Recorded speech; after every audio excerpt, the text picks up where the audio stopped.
Hello friends, आज मी readymade गुलाबजामुनच्या पॅकेटचे gulab jamun दाखवणार आहे। हे गुलाबजामुन खूप छान लागतात। त्यामध्ये मी टाकणार आहे मिल्क पावडर। हे अर्ध गुलाबजामुनचं पॅकेट होतं, त्यामध्ये मी 2 पॅकेट मिल्क पावडर टाकलेली आहे, जी 10-10 रुपयाला मिळते।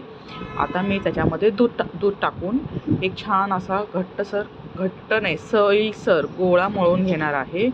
तुम्ही बघू शकता हे मिल्क पावडर छानपणे मी त्यात मिक्स केलेली आहे आणि एक छान मऊ असा गोळा तयार केलेला आहे। जवळजवळ मला 1 वाटी दूध लागलेलं आहे। आता मी तेल तापायला ठेवत आहे। तेल तापेपर्यंत मी इकडे पाकाची तयारी करत आहे। 1 वाटी साखर, त्यामध्ये 1.5 वाटी पाणी असं प्रमाण घेतलेलं आहे। दुसऱ्या गॅसवर मी साखरेचा पाक करायला ठेवलेला आहे। एका गॅसवर तेल तापलेलं आहे। गुलाबजामुनही छान खालीवर उलटे पालटे करत छान गुलाबी रंग येईपर्यंत भाजून घेतलेले आहेत।